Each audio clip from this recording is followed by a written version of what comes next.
can't sleep, trapped in my own mind. Anxiety. Drowning in the darkness, just can't see the light. Depression. Doubtful, insecure, can I really do this? Imposter syndrome. I'm alone, unloved, just feel invisible. That's loneliness. We're not therapists, but we need one.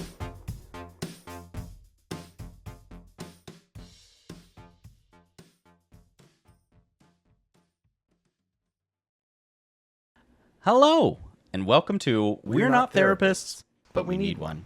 The podcast where we have honest and vulnerable conversations about our mental health with one another. I'm Jay. And I'm Anthony, and neither of us are therapists. But we're trying to help ourselves and each other by sharing our experiences and feelings. In this show, we'll deep dive into topics like anxiety, depression, self-esteem, trauma, and more. We'll talk about how they affect us, how we cope, and what we've learned along the way. We're not doing this to bash or blame anyone, especially our families who may have contributed to our mental health challenges. We're doing this to heal and grow, and hopefully inspire others who can relate and open your mind to your own healing. We also want to warn you that this show may contain some sensitive and triggering content. We'll be talking about personal and painful things that happen to us and how they still affect us to this day. If you're not comfortable with that, or if you feel like you need professional help, this show may not be for you. But if you're ready to join us on this journey of self-discovery and self-improvement, we're glad to have you. We're not experts, but we're honest and we're not alone. Now, let's start the timer. Anthony, how do you feel today? I'm tired. I'm so tired today. I just got back from vacation yesterday. Relatable. Oh, I know. I feel like we're both in that same boat today. We got back from vacation yesterday and got unpacked, got ourselves situated, and it was like 8 p.m. by the time it was almost 9 p.m. by the time I sat down and had dinner. I had to be up again this morning at, 6 to go to work. So, how fun. Yeah, it's great. I have so little time off that spending a week with family eats up basically over half of my time for the year. Sounds like a job. Yeah, it's just annoying to know that our, parents and their parents before them could take whole months off at a time. But we're going on holiday, dear. I know, and then you see America now, and this is it. So, yeah. Why would you do that when you could be at work making rich people more money? Silly. I know. I'm just a little embittered about it right now. It was a good vacation. I just, we've got another one coming up here the end of August, and that will eat up the rest of my vacation for the year.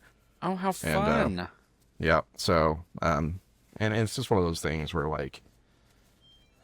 I need to get better at protecting my time whenever I do stuff like this so that I can accomplish some of the things that I want to do when I'm on vacation. Right. And it's really difficult when you visit family because I really want to spend as much time with family as I can, especially when it's family that I don't get to see that often. This is Joe's parents and sister and her boyfriend, and we don't see them but maybe once a year. Right. So I wanted to try to spend as much time as possible with them while we were there.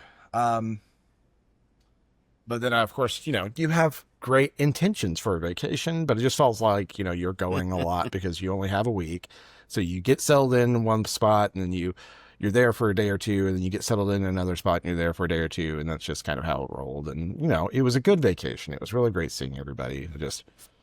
I'm ready for the weekend, but then I also know that we've got Pride stuff coming up this weekend. And so, oh, yeah, it's just like a roll right back into a whole bunch of being busy.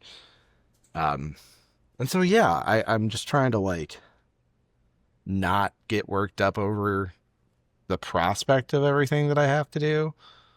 Yeah. And with also the idea of things that I want to do that aren't getting done.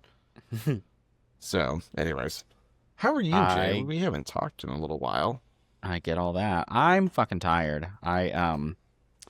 So Sunday I was in my feels and I don't know what was up, but it was just kind of a down day for me. And I ended up basically going to coffee shop, shops and restaurants and sitting on their patios a while and reading a book. And it was a wonderful, wonderful day for me mentally. And then all of a sudden Monday came and I'm right back into the rush of life.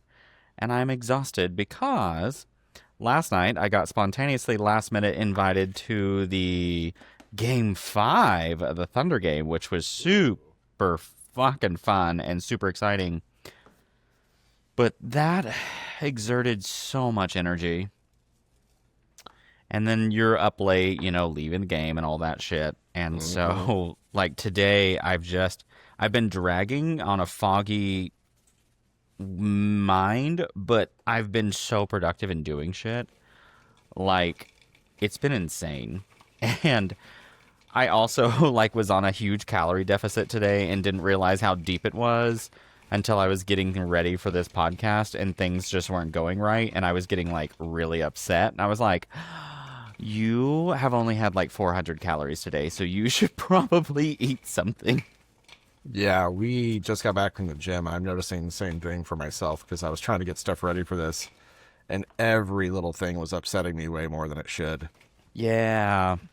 So I had some leftover. I had a leftover club sandwich, actually, from my Sunday little outing, and that helped me a ton. I already feel substantially better. Nice. What are you making today, by the way?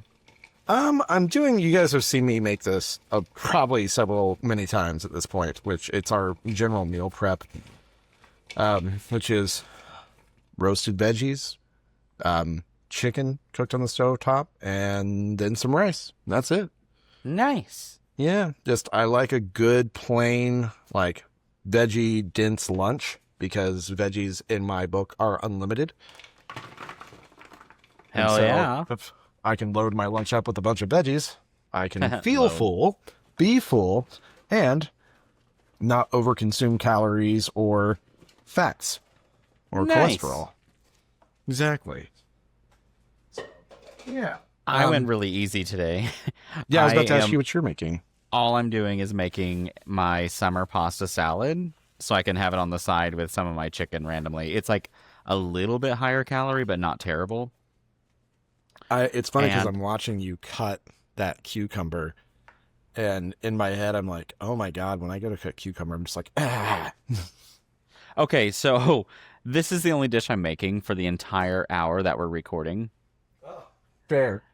Fair. What I'm doing is going really slow in everything I'm doing. Because this morning, whenever I was like, okay, you need to order ingredients for something to make tonight, I was like, you're going to make one dish. And also, we'd originally planned for 30 minutes. Yeah, that's true. We had talked about that, and then we realized we're on break from Beards and Sundries next week, and so we decided to give ourselves a break from all podcasting next week. And so it worked out perfectly, but you're going to be watching me very, very slowly prepare this summer pasta salad that I like to make, but it's one of my favorite recipes. And I think what I'm going to do is publish a cookbook because I've always wanted to do that, whether it's for me or for anyone else to buy. And Nice. So I think this is going to be one of my recipes in it because it's very simple. That's awesome.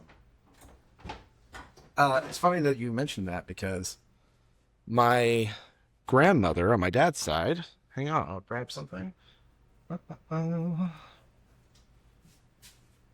Her family, very big into cooking. She gave me this. Oh, how and fun. It is a book of family recipes. And I still reference it regularly to this day.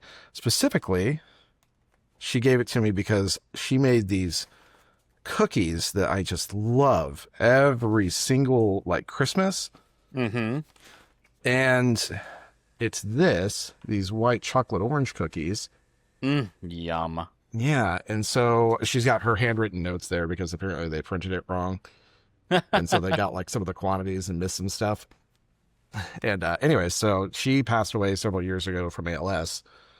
And so now I make them just around every holiday just to have a little piece of, nostalgia for myself. Perfect. That's cute. Yeah, mine, I always kind of wanted to because, there's lots of recipes that I have that I like. And so I was like, wouldn't it just be fun if I pushed it into my own little cookbook? And if people want to buy it, awesome. If not, it's for me. It's for you. Yeah. Well, you know what's extra funny about that is while we were on vacation, Joe's sister specifically is very big into like cooking, and she's a real foodie. And so I made this avocado pico while we were there, with some of the stuff she had because she was making tacos for the evening. And I was like, I want to help. What can I do? And she had all these ingredients, and I was like, I can make an avocado pico. And then I did. And I've never made this before. I just kind of threw it together. Right. Jay, this is one of the best like appetizers I have ever made. It was so good. I could not get over it. I was like, I cannot believe how tasty this was. I always love so that, especially when you just make up something. Yeah. I don't know what it is that's so rewarding about like something I do comes out good and people like it. I think it was more the fact that I liked it as much as I did, that I cared about, which is funny because, you know, I don't get super worked up about what other people think of my food anymore. Oh my Let's God, say I do. anymore. It's more of I can taste my own food, and usually I can tell what is good and what's not good, and I'll call it out to myself, and it's really just me making a mental note of what I need to do differently next time. And people are like, no, it's good, it's fine. And I'm like, no, bitch, I can taste it too. I got taste buds. I know what this tastes like. I know when something's burnt. I hate when people do that, and I'm just like, no. So I'm not like exactly self-criticizing. What I'm doing is reminding myself that, hey, this was something that was wrong about it that you want to improve because you know you can make it better. Exactly. And so, you know, it's not necessarily being hard on myself. It's just me making little mental notes. Exactly. And I make them all the time. There was that one time in March that I almost had a full mental breakdown because I made bad pizza crust. So that was a whole experience. Oh, man. God, there is nothing worse to me than whenever I cook for people and whatever I make doesn't come out good. It was that, and the fact that it was like for Joe's birthdays and one of our friends, like they have their birthdays a day apart, so we always celebrate them together. And I made this crust that I thought was going really well. And then I made her pizza crust first, or got it all out first because we have a pizza oven. And it did not go well. And it wasn't explicitly that was the problem. I think I just had a lot of stuff going on. But I was like on a precipice, and I was like, I don't know what the fuck is wrong with me. I'm getting emotional about this goddamn pizza crust. So, anyways, that's the last food meltdown I had, and that was all the way back in March. So, you know, I'm doing great. I was like, I do it. If I'm stressed, then that kind of stuff will set me off super duper easy. I don't like it when it's for somebody and it turns out bad, you know? Ugh, telling me. Like and it's not even all the time like that. I had a friend that I was going to make gumbo for, and I burnt the roux. And I was just like, yeah, I burnt the roux, you guys. Like, we should probably order pizza. Trying to remember what last I messed up on that just like really set me off. It would have had to have been a little over a year ago because it would have been when I was with my ex. It's just wild. Because since him, I haven't cooked for anyone, and like you guys come over, and normally I'm just like, fuck it, I don't want to do shit, so we're ordering pizza or something like that. Which is perfectly fine by me because I get it. I don't feel like I want to make people necessarily go out of their way to cook for me unless they're just really wanting to. Because I don't know, I'm getting to the point where life's busy and fuck it. I don't want to stress about things for no reason. Like it's going to make my experience bad if I'm stressing. So I'm just like, nope, got to make this easier. Yeah, exactly. And I feel like I'm getting a little bit more there as well. I used to really worry that people would be upset if I didn't do certain things. Oh my God. The fact that I used to think people would think negatively of me for ordering food rather than cooking myself. But that actually, wow, that water is boiling. That falls back on my mother, actually. Oh yeah, was she a lot? Is she still like that? Does she do that? She's very much you need to, people are lazy these days and you need to like cook your own meals and things like that. Mm-hmm. And so like she always criticized people for not home cooking meals because they're being unhealthy and things, and so that was embedded in me. Mm-hmm. And now I'm like, oh no, other people just aren't stay-at-home moms. Yeah, well, and that's real fucking true because Lord knows I got up at 6 this morning after flying in from Florida yesterday, getting ourselves all the way unpacked, getting settled in and eating a late dinner, going to bed at like maybe 11, I think. I can't remember exactly. And then moving up, today at 6, going and doing my full shift at work, catching up on things there. I had to come home on lunch because we had a storm today. And I came home to check on the dogs just to see if they were good because this is the first day they've been by themselves since, my parents were staying at the house while we were gone. And then ran back to lunch, finished my shift up, got off work, came home, and got around to go to the gym, did a few things around the house before then. We went to the gym, came back, showered, changed, got ready for this, fed the dogs, and now I'm here. And I probably won't be done with all of this until probably 9-ish tonight. And so it's just go, go, go. And like, when do people really have time to do all that anymore, I mean, that's it. Like, do you know how much laundry I really need to do? I do, because I'm doing laundry while we're doing this. I forgot that was also part of what I was doing. I forgot to start mine, which I had planned on doing, and now it just dawned on me that I'd forgot to start it. Yeah, I've got our comforter in the wash right now because our dog Finster gets scared of storms and likes to jump on our bed, and he sheds a lot. Oh, yes. He's not normally allowed up there, but anyways. But I don't know. I feel like those expectations of people and thinking that they should do those things for you are extremely not, I don't know. I don't feel like you should even have expectations if people are inviting you over unless they tell you explicitly to expect something. And even then, like, if somebody invites me over for dinner and they're like, yeah, we're going to be cooking. And then I get there, like, I don't want to fucking cook, we're ordering pizza. I'll be like, sweet, fantastic. Thank you for pizza. Yeah, I'm literally that person that'd be like, you know what? I get you. I don't think it's, fair to expect someone to host you and then hold them up to all these different expectations. It's not like, I don't want them to like, I don't want to go in there and be like, them throw their crap at me or something, like their literal crap at me. But, somebody's feeding me, or we're going to, like, I'll split the cost for people. Like, well, we can order pizza. I don't care. I don't know. But I get why people used to have that expectation. It's because that's how they were raised. Yeah, 100%. I mean, it's wild to me how much I've broken that now, because like I feel like this show is the only reason I cook anymore. If it weren't for this show today, I would not be doing this. And yeah, I just I forgot, ironically, how much I actually enjoy it when it comes out really nice and I get to share it with people. And so I've been kind of enjoying making recipes that I can share a lot, which this week isn't one of them. But last week, so I did a solo episode last week, and which I still haven't watched. I need to do that. That's fine. Don't watch it. It's just me going, ah, no, I'm kidding. But I made normal life. I made I made a pineapple rum cake.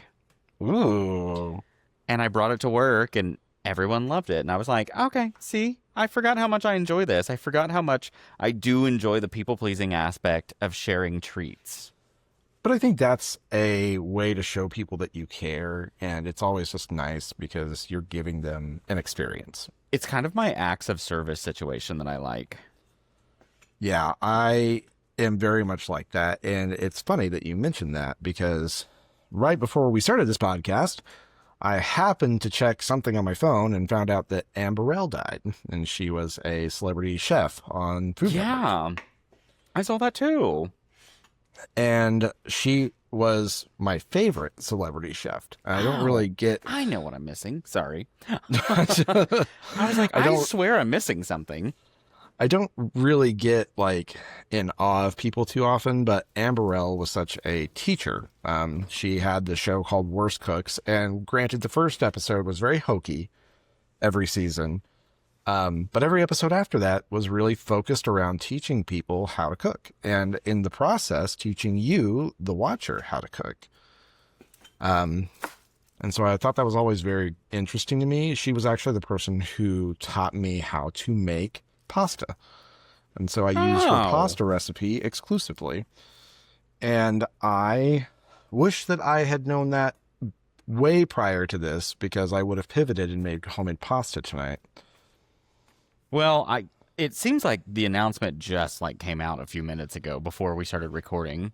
Yeah, I think that was the case. I just, it was one of those things where like that, I don't know, I don't get super obsessed with celebrities, but there are just a few people, especially people who are focused on being these really good forces for positivity in the world, that it's just upsetting. It's upsetting to see somebody like that die so young.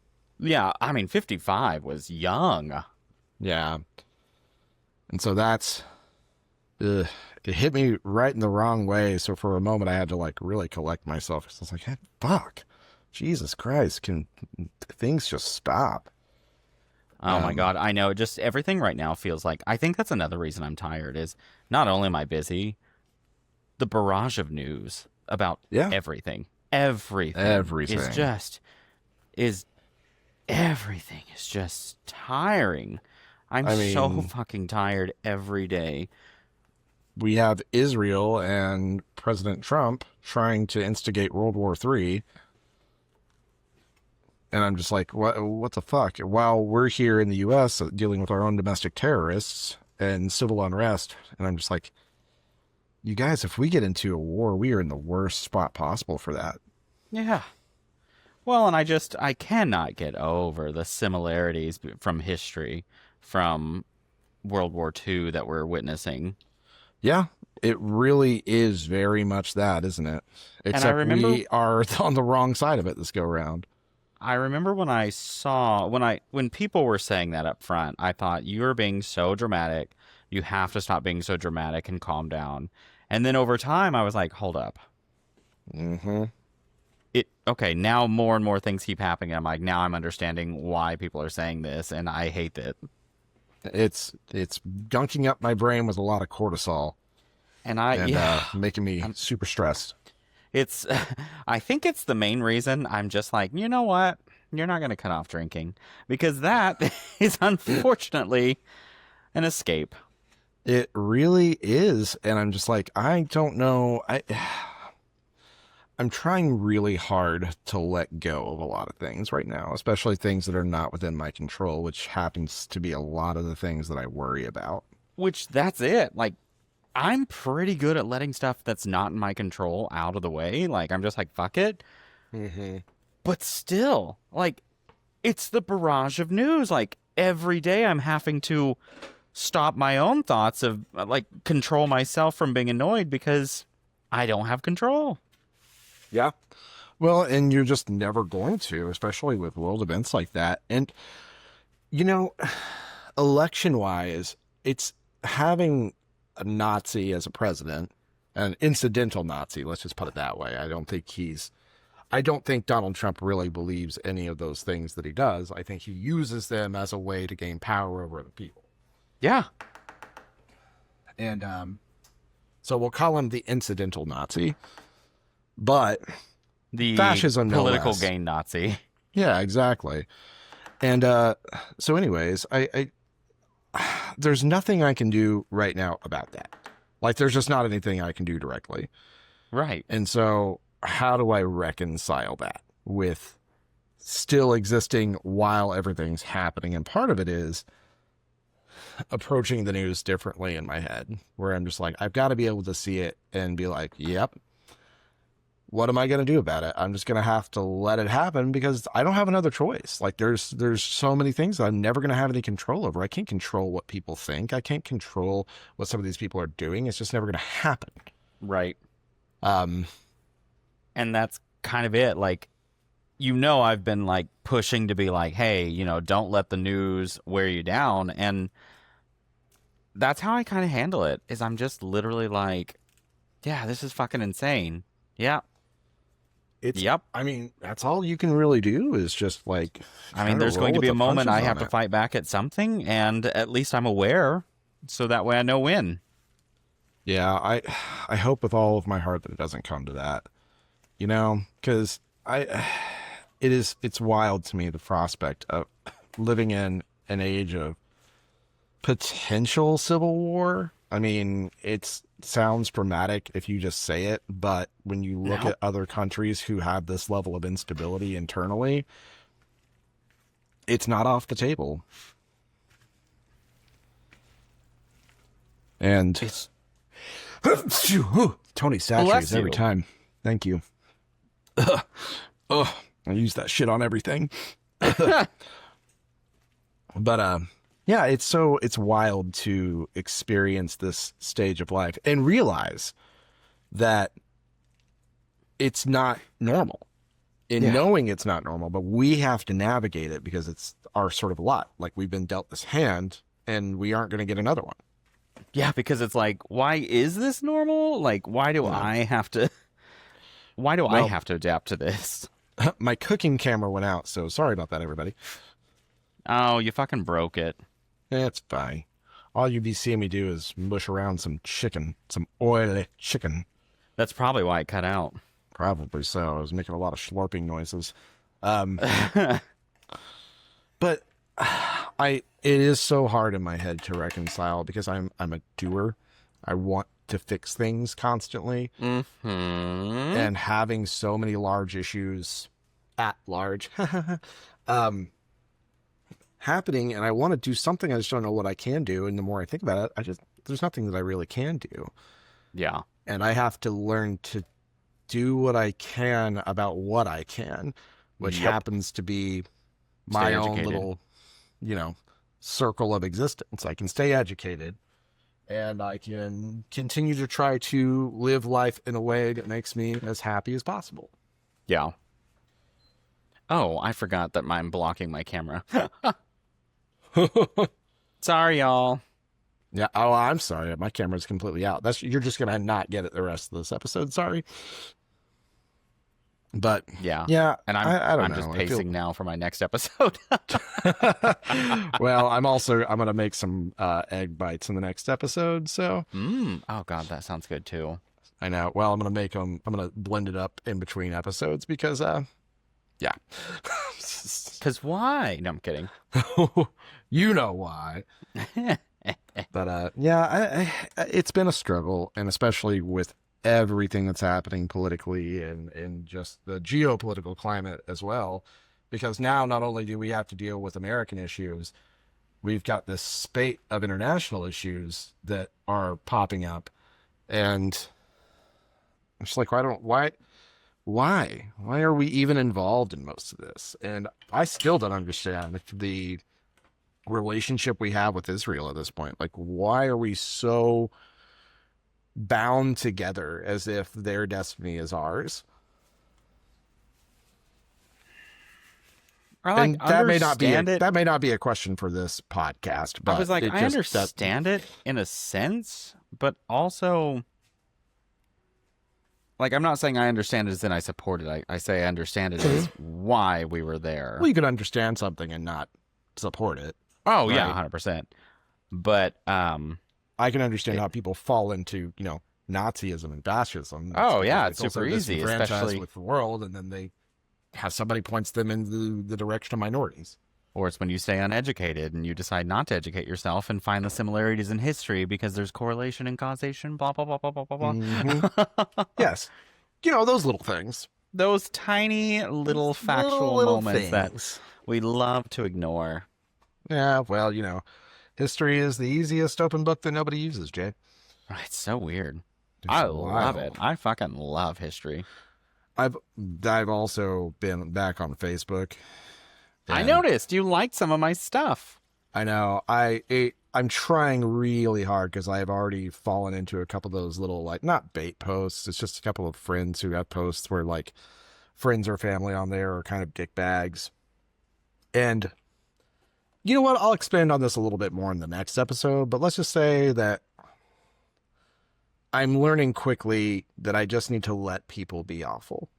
There's no way you can change them. That's the thing, is they don't Yeah. want to think differently, and so like getting involved is just like, There's nothing you can do. You just need to No. let them do their thing, because you're never going to understand, especially with these random people on the internet, you're never going to understand their point of view. You're never going to understand where they're coming from and the lens Reggie! which they're seeing reality. sorry. It's fine. I know he's been being bad since we started this. Oh my gosh, he's starving to death because I haven't fed him since like 8:45 this morning, and you know that's What a- well, so you're a long monster, for is him. what it I know, is. I'm horrible. And I even Yeah. gave him a treat earlier because I was like, well, this will hold you over. But yeah, I am quickly getting my bearings again on that and trying very hard to, like, I think I'm doing certain things as an exercise in teaching myself how to let go. Oh yeah, I'm still working on it, so don't feel bad. Well, I think everybody is. I don't think it's a, thing that you could just say you've done. Like, oh, I've let go of everything. Well, unless I guess you're the Buddha. Technically, we can let go of this episode right now to start the next one. Oh, yeah, that's right. We can. Well, listeners, we'll see you next week. Or if you're here, in a few moments.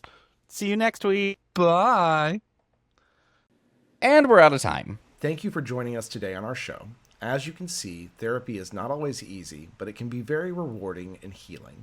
If you want to follow our journey and see how we progress, tune in next episode for the continuation of We're Not Therapists, but We Need One. Join us on our socials, TikTok, Facebook, Threads, and Instagram, and email us at nopenotttherapists@gmail.com. That's NOPENOTTHERAPISTS @gmail.com.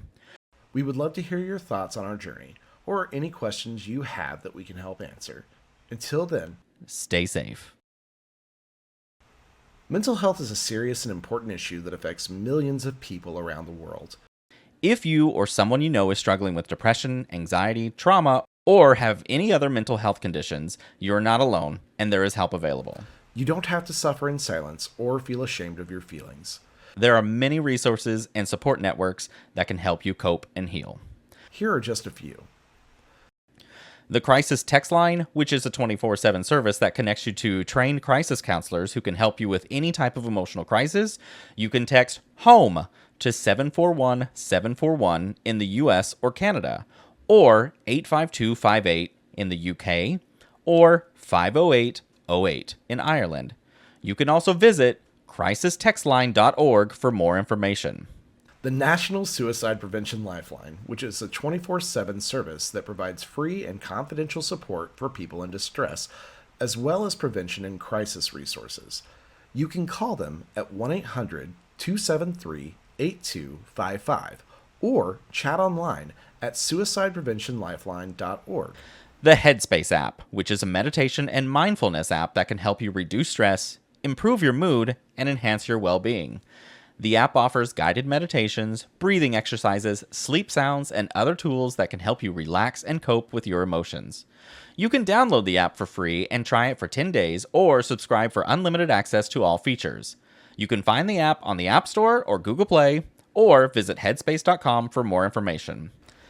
These are just some of the resources that we have found helpful, but there are many more out there that can suit your needs or preferences. The most important thing is to reach out for help when you need it, and to know that you are not alone. Mental health is not a weakness, but a strength, and taking care of it is one of the best things you can do for yourself and your loved ones. Until next time,